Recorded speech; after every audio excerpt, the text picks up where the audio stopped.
ताली बजाएंगे और यीशु मसीह के नाम के समय ध्यान धर के सुनता है, या जब किसी की शादी परमेश्वर के भवन में होती है तो ध्यान धर के सुनता है। और बहुत ज़रूरी है कि हम खुदा के कलाम को सुनेंगे, समझेंगे, मनन करेंगे, तभी हमारे लिए आशीष होगी। अन्यथा हम वैसे ही जैसे दुनिया करती है हम वैसे ही करके निकल जाएंगे। Praise the Lord, praise the Lord, praise the Lord, hallelujah. जरा जोर से बोलेंगे। इस बात को मेरे और आपको जानना बहुत जरूरी है कि आखिर मौत आई कहां से। जब ये शब्द हम सुनते हैं तो हर एक इंसान का जी थर्रा जाता है। और कई बार बड़े लोग कहते हैं तुम क्या बोल रहे हो, ये अशुभ बातें मत बोला करो। मृत्यु या मौत शब्द कोई सुनना पसंद नहीं करता। पर आपको मालूम है, आपको ये जानकर ताजुब लगेगा, अगर आप खुदा के कलाम से वाकिफ हैं तो आपको ये जानना बहुत अच्छा होगा कि जब परमेश्वर ने इंसानों को बनाया तो उसकी बनाने में या उसकी योजना में मौत शामिल नहीं थी। परमेश्वर ने हमें मारने के लिए नहीं बनाया, परमेश्वर ने हमें दुख या पीड़ा देने के लिए नहीं बनाया, लेकिन परमेश्वर की दी हुई आज्ञा को, जैसा परमेश्वर ने आदम से कहा था, परमेश्वर के वचन के अनुसार उन्होंने आज्ञा का उल्लंघन किया। बहुत शॉर्ट में बताऊंगा क्योंकि समय कम है। उन्होंने आज्ञा का उल्लंघन किया और जैसा परमेश्वर ने कहा था, अगर आप चर्च जाते होंगे तो ये स्टोरी जानते होंगे, परमेश्वर ने उनसे कहा था अदन की वाटिका के सारे फलों को आप खा सकते हो, लेकिन जो अदन की वाटिका में जीवन का एक वृक्ष है या भले या बुरे के ज्ञान का एक पेड़ है, उसके फल को मत खाना। और बाइबल बताती है कि शैतान ने परमेश्वर की योजना को सुन लिया और हवा को बहका दिया। और बाइबल बताती है पर शैतान ने हवा से कहा कि तुम इस फल को खाओगे तो निश्चय ना मरोगे। और परमेश्वर के वचन के अनुसार जैसे वो ठंडे पहर में आता था, आज भी आया और उसे आवाज देनी पड़ी, आदम आदम तू कहां है। बाइबल बताती है आदम ने कहा, ए खुदावंद मैं तेरा शब्द सुनकर डर गया और बारी के पीछे छिप गया। अभी तक वो हर बार दौड़कर मिला करते थे, लेकिन अब वो डर गए, अब वो घबरा गए, क्योंकि बाइबल बताती है उन्हें लज्जा आने लगी क्योंकि वो नंगे थे। और जब परमेश्वर ने उन्हें आवाज दी आदम आदम, तो उसने कहा क्या परमेश्वर मैं तेरा शब्द सुनकर डर गया। तब बाइबल बताती है, आ जाइए बेटा अंदर आ जाइए। तब परमेश्वर ने आदम से कहा तूने मेरी आज्ञा को क्यों टाला, तूने मेरे हुक्म को क्यों टाला।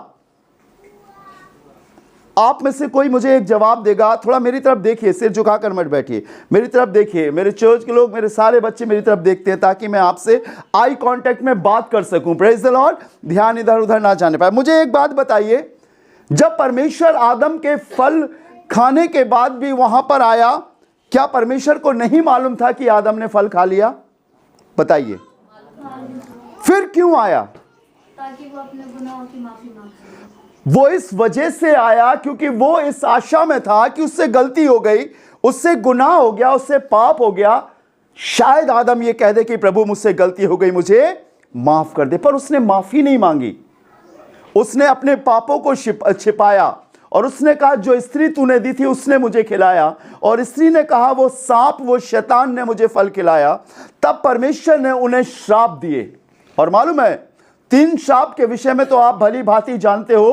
पहला आदम को दिया कि तू सिर की चोटी से पैर की एड़ी तक पसीना बहाएगा और जमीन ऊंट कटारे उगाएगी और तू अपने पसीने की रोटी खाने पाएगा। हवा को उसने बोला कि तू बड़ी पीड़ा के संग गर्भ को जनेगी, बच्चे को जन्म देगी और मैं तेरे गर्भ की पीड़ा को बढ़ाऊंगा। और सांप अर्थात शैतान को उसने श्राप दिया, आ जाइए भैया अंदर आ जाओ बेटा, श्राप दिया कि तू जीवन भर मिट्टी चाटेगा और ये तेरे वंश की एड़ी को डसेगा और तू इसके सिर को कुचलेगा। पर मालूम चौथा श्राप क्या था? चौथा श्राप था कि तू मिट्टी से बना है और मिट्टी में ही मिल जाएगा। ये परमेश्वर की योजना नहीं थी। परमेश्वर ने तो उन्हें बहुत आशीष दी थी, बहुत बरकत दी थी, आगे बढ़ने की उम्र दी थी, लेकिन उसके बाद भी आदम और हवा ने परमेश्वर की आज्ञा को टाल दिया। और इसके कारण पौलुस लिखता है कि मृत्यु तुम्हारे बीच में बीमारी की तरह फैल गई। जैसे सर्दी जुकाम बुखार होते हैं, वैसे ही बीमारी इंसानों के जीवन में फैल गई और इंसान को समझ में नहीं आ रहा कि मौत आखिर क्यों बढ़ती चली जा रही है, क्यों बढ़ती चली जा रही है। अगर परमेश्वर की योजना मारने की होती तो वो विधवा के पुत्र को जिंदा ना करता, वो लाजर को जिंदा ना करता। बाइबल बताती है कि वो किसी की मृत्यु से खुश नहीं होता। याद रखना खुदा के लोगों, मैं प्रभु का दास हूं, मैं किसी के फेवर में नहीं बोलूंगा। मैं अगर बोलूंगा तो सिर्फ परमेश्वर के फेवर में। मैं सैलरी वाला, तनख्वाह वाला पास्टर नहीं हूं। मैं चाहता हूं मेरे गांव के लोगों की आंखें खुले, लोग प्रभु को जाने, सत्यता को जाने और आगे बढ़ चले। जो हो गया उसे भूलकर एक नई जिंदगी शुरू करें। आपको मालूम है, सिर्फ शराब से भी मौत नहीं होती, ड्रिंक करने से भी मौत नहीं होती। मैंने अपनी आंखों से देखा ऐसे बहुत से लोगों को, शाम को पीते हैं और फिर कव्वाली गाते हैं, बड़ी बड़ी बातें बोलते हैं, गालियां देते हैं, तमाम बातें बोलते हैं। अगर शराब से मौत होती तो उसी दिन पीते और मर जाते, खत्म हो जाते। नहीं, इसके पीछे कुछ और भी है जो मेरे और आपको जानना है कि आखिर मौत का कारण क्या है। आखिर ऐसी कौन सी बात है जो हमसे अभी तक भेद में रखी हुई, हम जान नहीं पा रहे हैं। और अक्सर हम ये कहते हैं हमसे कौन सी गलती हो गई, हमसे कौन सा गुनाह हो गया, आखिर हमने ऐसा क्या कर दिया जिसके कारण ये दुख, ये परेशानियां हमारे डेरे में आ गई, हमारे जीवन में आ गई। अगर आप बाइबल पढ़ सकते हैं तो मेरे संग एक इबारत निकालें खुदा के कलाम की, बहुत सुंदर सी है। सबोपदेशक की किताब उसका 7वां अध्याय, सबोपदेशक की किताब उसका 7वां अध्याय और उसका 17वां पद। बाइबल बताती है कि अगर हम जानबूझकर पाप करते हैं तो फिर उसके लिए कोई माफी नहीं। क्या तुम्हारे लिए फिर यीशु क्रूस पर चढ़े? क्या वो फिर तुम्हारे लिए कोड़े खाए? क्या वो फिर तुम्हारे लिए मृत्यु को सहे? नहीं, वो एक ही बार आया है, अब दोबारा आएगा तो अपनी कलीसिया को ले जाने के लिए आएगा। पढ़िएगा, अगर आपने निकाल लिया है, सबोपदेशक 7वां अध्याय 7वां पद। जी हां, अत्यंत दुष्ट भी ना बन सुनिएगा, लिखा है अत्यंत दुष्ट भी ना बन और ना मूर्ख हो। और ना मूर्ख हो। अत्यंत दुष्ट अर्थात जो चीज हम देख रहे हैं कि ये गलत है, ये गलत है, ये गलत है, और कई बार जब हमें समझा दिया गया कि बेटा ये गलत है। सुन रहे हैं ना सब लोग के पास आवाज आ रही है? कुकू भाई आवाज आ रही है? Praise the Lord, very good.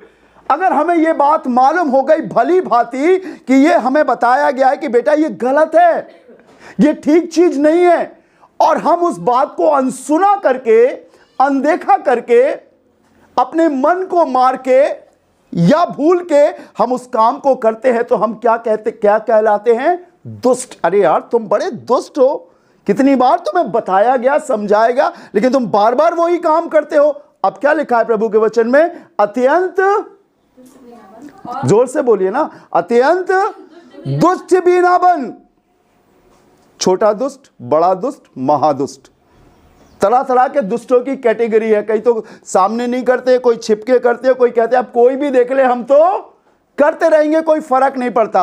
अत्यंत दुष्ट भी ना बन, आगे, और ना मूर्ख हो। और ना मूर्ख हो। मूर्ख समझते हैं अर्थात वो जिसके विषय में हमने कभी खोजा ही नहीं, कभी हमने तलाशा ही नहीं, हमने कभी ये नॉलेज ही नहीं ली कि जो जिंदगी हम जी रहे हैं एक दिन ये खत्म होगी, एक दिन इसका अंत होगा।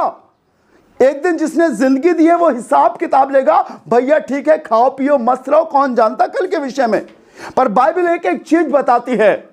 क्या लिखा है? अत्यंत दुष्ट ना होना, और आगे ना मूर्ख हो, आगे तू क्यों अपने समय से पहले मरे।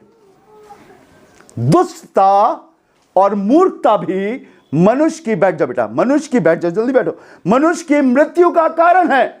क्या क्या है? सबसे पहले बोलिएगा, अत्यंत दुष्टता, और दूसरी चीज मूर्खता।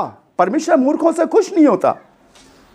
अगर उसने हमें इंसान बनाया है तो हमारा फर्ज है कि जिसने हमें बनाया हम ढूंढे, हमारा फर्ज है कि हम उसकी ओर चले, हम आगे बढ़े, हम सत्यता को जाने, सत्यता से वाकिफ हों, यह हमारा फर्ज है। और अगर हम बैठे कि नहीं पादरी साहब आकर कर देंगे, पादरी साहब कर देंगे, तो हम मूर्ख ठहरेंगे। खुदा के लोगों, अगर परमेश्वर ने हमें खाने के लिए मुंह और बोलने के लिए मुंह और देखने के लिए आंखें दी हैं, तो हमारा ये फर्ज भी है कि हम उस सत्यता को ढूंढें, उस हकीकत को ढूंढें। दूसरी आयत निकालिएगा बहन, मैं चाहता हूं आप जल्दी से पढ़ें खुदा के कलाम से। बहुत सुंदर आयत है, भजन संहिता की किताब और उसका 99 चैप्टर निकालिएगा। भजन संहिता उसका 99 अध्याय 55 अध्याय और उसका 23वां पद पढ़िएगा। सभी लोग, अगर कोई बाइबल लाया है, मुझे अच्छा लगता है जब आप बाइबल लाते हो तो मुझे बहुत अच्छा लगता है। 55 चैप्टर वर्स 23। बाइबल खूब पढ़ा कीजिए। अगर आप बाइबल नहीं पढ़ेंगे तो शैतान भटका देगा आपको। प्रार्थना खूब किया कीजिए। अगर आप प्रार्थना नहीं करोगे तो आप खुदा से दूर हो जाओगे और समझ में ही नहीं आएगा कि दुनिया में क्या हो रहा। दुनिया में जो कुछ हो रहा है वो इस कलाम में लिखा हुआ है। हालेलुया। एक एक वो बातें जो चारों ओर हो रही है, जो आप समाचारों में देख रहे हो, आपके अगल बगल हो रही है, आपके परिवार में हो रही, जवानों में हो रही, बच्चों में हो रही, वो सब बातें परमेश्वर के वचन में है। और अगर आप परमेश्वर का वचन नहीं पढ़ोगे तो आप कुछ नहीं जानने पाओगे। पढ़िएगा बहन, देखिए क्या लिखा हुआ। भजन संहिता 55 अध्याय 23वां पद। हाँ, परंतु हे परमेश्वर तू उन लोगों को विनाश के गड्ढे में गिरा देगा। तो उन लोगों को विनाश के गड्ढे में गिरा देगा। बहुत गौर से सुनिएगा, किन को गिरा देगा? कोई नहीं विनाश के गड्ढे में गिरना चाहता। कोई नहीं चाहता कि उसका नाश हो, उसका बिगाड़ हो, उसका जीवन खत्म हो जाए, उसके जीवन में कभी भी कोई भी प्रलय आए। कोई नहीं चाहता। सभी चाहते हैं तंदुरुस्त हो, खुश हो, वो, उनके बच्चे, उनका घराना खुश हो, सब चाहते हैं। लेकिन बाइबल बताती है किनको वो गड्ढे के, विनाश के गड्ढे में गिरा देगा। पढ़िएगा। हत्यारे और छली मनुष्य। लिखा है हत्यारे। हम में से किसी ने किसी का मर्डर नहीं किया है, लेकिन कई बार जब हम परमेश्वर के वचन को सुनते हैं तो परमेश्वर की आज्ञाओं का खून कर देते हैं। अरे छोड़ो यार, जाने दो, देखा जाएगा। हम किसी मनुष्य को नहीं मारते, लेकिन परमेश्वर की दी हुई आज्ञाओं की हम हत्या करते। बार बार हमें सिखाया जाता, बार बार हमें बताया जाता, हम अनदेखा अनसुना कर देते हैं। और कई बार मालूम है परमेश्वर के वचन में लिखा है, इसके बाद मैं आपको पढ़ाने जा रहा हूं, पर बहन पढ़िएगा। हत्यारे और छली मनुष्य अपनी आधी आयु तक भी जीवित न रहेंगे। अपनी आधी आयु तक भी जीवित नहीं रहेंगे। कौन? दो लोग बताए हैं। पहला हत्यारे, अर्थात वो जो परमेश्वर के वचन को सुनकर भी अनदेखा अनसुना करते हैं, और छली जीव जो अपनी जुबान से गालियां देते हैं। बाइबल में लिखा है गाली देने वाला परमेश्वर के राज में नहीं जाएगा। बाइबल में लिखा पियक्कड़ परमेश्वर के राज में नहीं जाएंगे। मैं अपनी ओर से नहीं कह रहा, मैं खुदा का दास हूं इसलिए कह रहा हूं। एक दिन मुझसे खुदा बोलेगा कि बगल में तेरा घर था, तूने नहीं बताया। मैं बार बार आकर समझाता था, मैं बार बार आकर दुआ करता था, मैं बार बार आकर राह दिखाता था, कभी बच्चे के समान, कभी बेटे के समान, कभी दोस्त के समान। मैं कहता था यह जीवन ठीक नहीं है। बाइबल में लिखा है वो सतर्क ना रहे और एक दिन मौत का कौर बन गए। उन्हें पता ही नहीं पड़ा मौत कैसे उनको ले गई। सब इसमें लिखा है। हम कितनी बार रोटी खाते हैं और हम कितनी बार प्रार्थना करते हैं, हमें मालूम ही नहीं है। एक शख्स के घर में मैं गया, मैं उससे बातें ही कर रहा था। मैंने बोला बेटा आप प्रार्थना करते हो? कहते हमें प्रार्थना आती नहीं है। उन्हें प्रार्थना नहीं मालूम है कि हमें कैसे प्रभु को धन्यवाद देना है। और नाम अगर उनका पूछो तो सोलोमन, बहुत बड़ा नाम है, क्रिश्चियन नाम है, कोई सुन के भी बोलेगा, लेकिन प्रार्थना नहीं आती।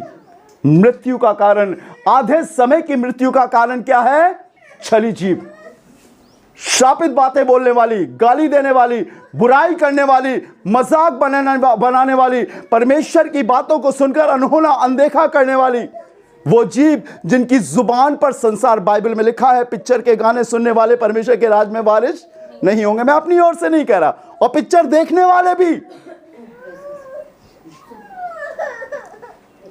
और अगर हम सतर्क नहीं हुए तो यह सिलसिला चलता रहेगा, चलता रहेगा, चलता रहेगा, और दुनिया नाश हो जाएगी और हम सोचते रहेंगे कि यह क्या हो रहा है।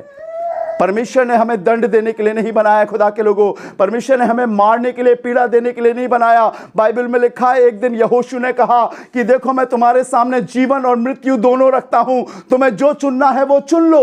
और लोगों ने जीवन से अधिक मृत्यु को चुना, क्योंकि उनका शरीर अभिलाषी था, पापों से भरा था। मौत एक दिन में नहीं आती, याद रखिएगा। परमेश्वर अनुग्रहकारी है, मौके पर मौके देता। बहन निकालिएगा जरा एक अध्याय, याकूब की पत्री, उसका पहला अध्याय और उसका 14वां पद। जोर से पढ़िएगा, जहां तक बाहर तक आवाज मेरी चली जाए, पढ़िएगा जोर से। याकूब की पत्री पहला अध्याय 14वां पद। जल्दी से मैं दुआ करूंगा फिर आपके लिए, पढ़िएगा।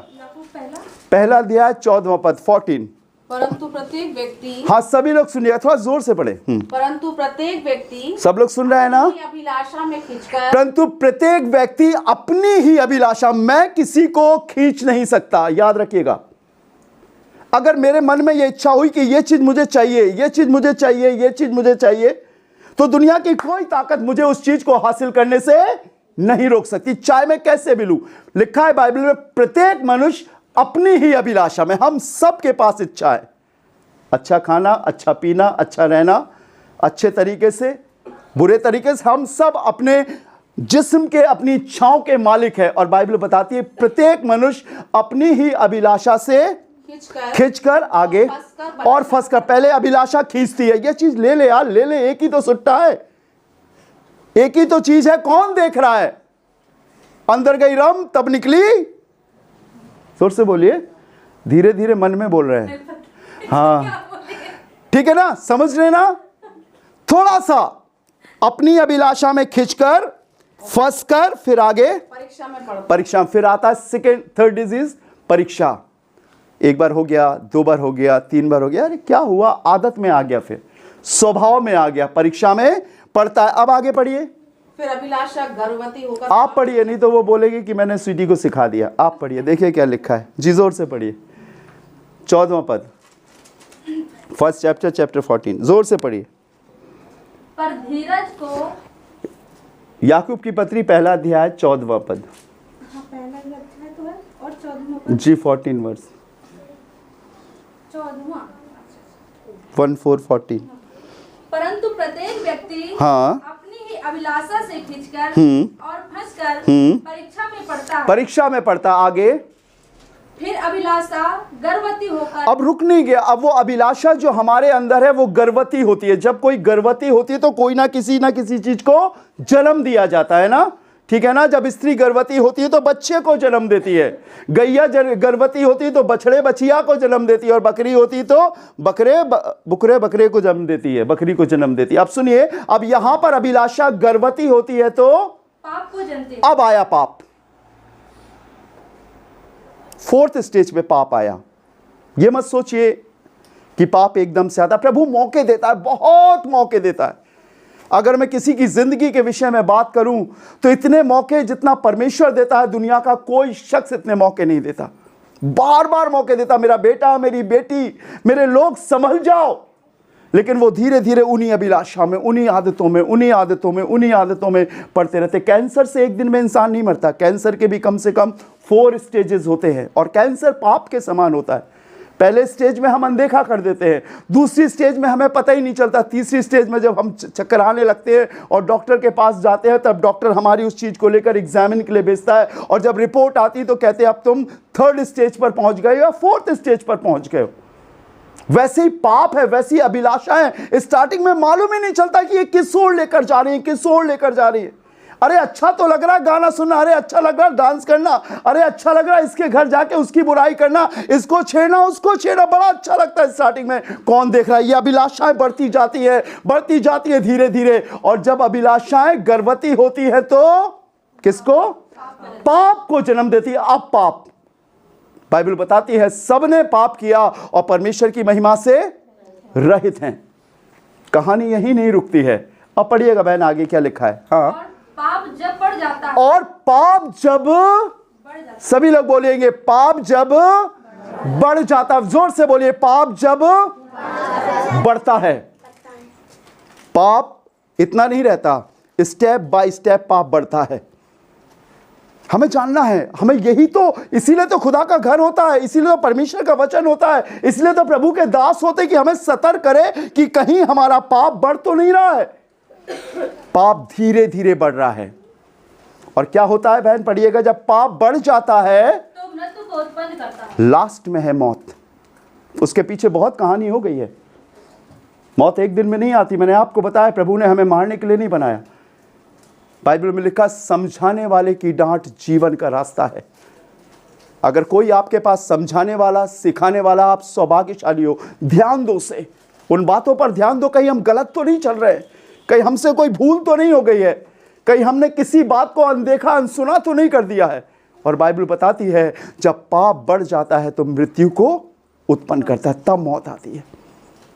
और ये जानकर आपको ताज्जुब लगेगा कि मौत जिंदगी का अंत नहीं है। अगर हम कब्र में चले जाते तो जीवन लीला खत्म नहीं हो जाती। शरीर 3 चीजों से मिलकर बना है, शरीर, आत्मा, प्राण। शरीर जो हम देख रहे हैं, प्राण जो हमारे ब्लड में है, हमारी मानसिकता में है, और आत्मा जो परमात्मा का, परमेश्वर का अंश है, जो बागे अदन में श्वास के रूप में परमेश्वर ने आदम में फूंका था, वो सब मनुष्यों में है। और आपको मालूम है आत्मा कभी नहीं मरती। ये आत्मा जिसने डाली है, एक दिन उसे परमेश्वर के न्याय आसन के सामने खड़ा होना होगा।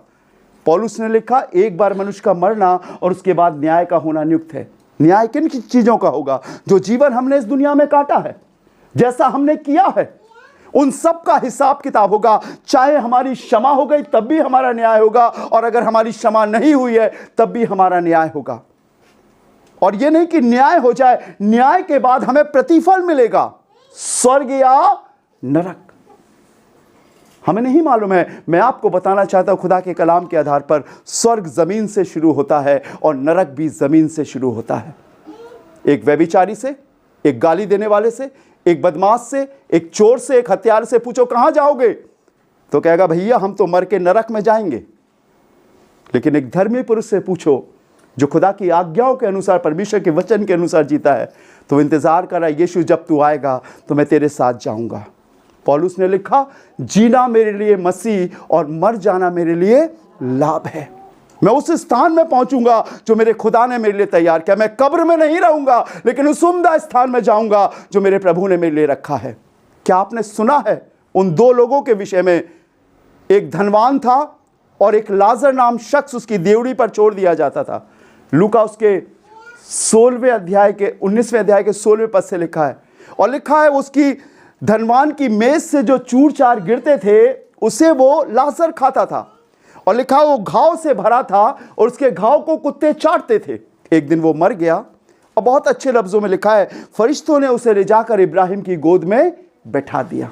एक दिन वो धनवान भी मरा और उससे भी फरिश्तों ने ले जाकर नरक लोक में डाल दिया।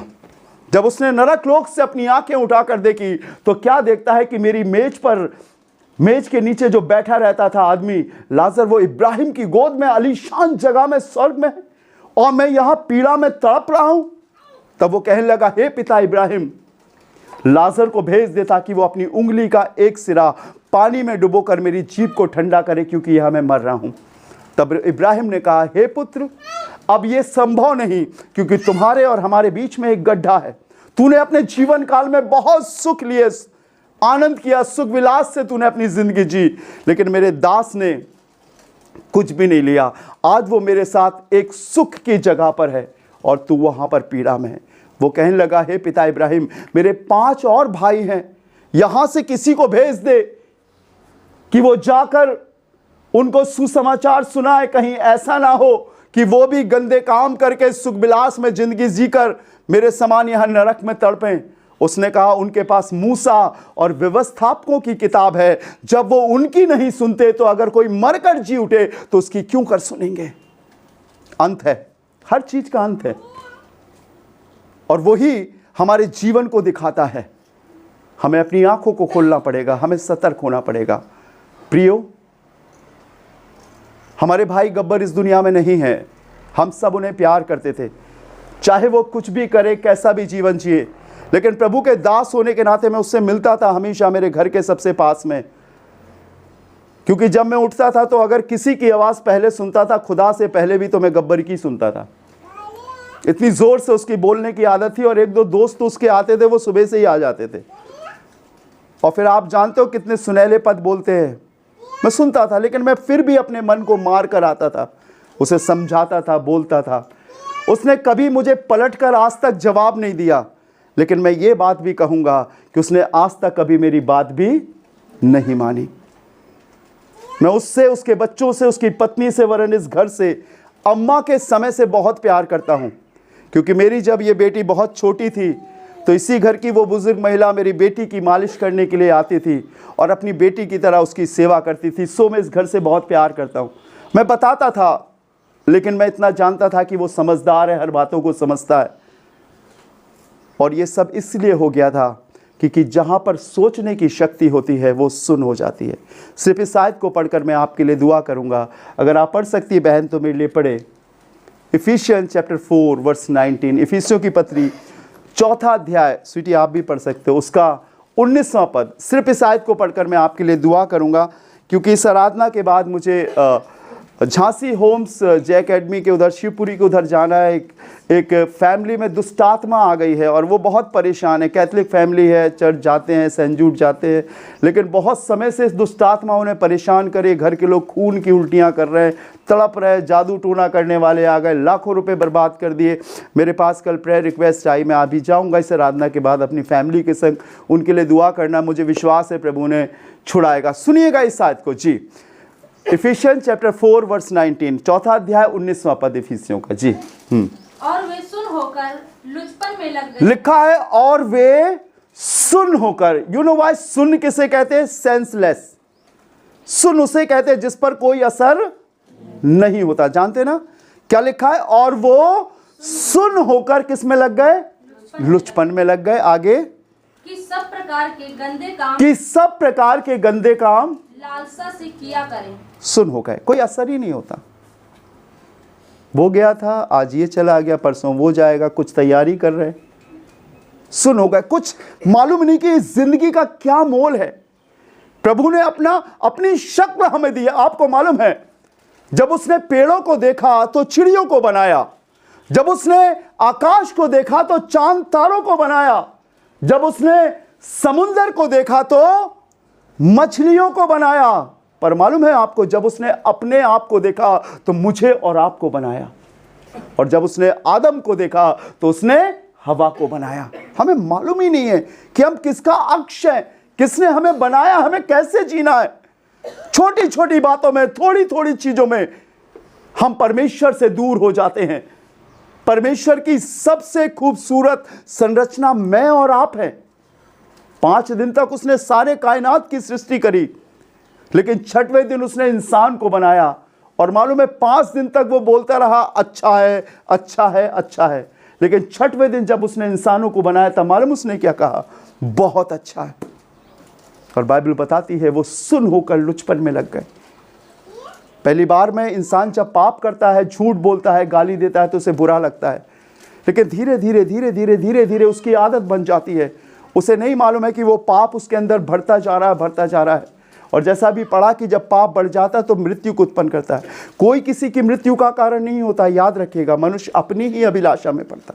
कहीं हमारा विवेक, कहीं हमारा मन सुन तो नहीं हो गया, कहीं हमने परमेश्वर की आवाज़ को सुनना बंद कर दिया, या हम चर्च सिर्फ इसलिए जाते हैं कि रजिस्टर में हमारा नाम लिखा जाए और हम कब्रिस्तान में दफना दिए जाए। एक किताब और है बाइबल में लिखा है जिसे बोलते हैं हम जीवन की पुस्तक, जो परमेश्वर के सामने है, जिसमें हमारे सबके काम लिखे जाते हैं।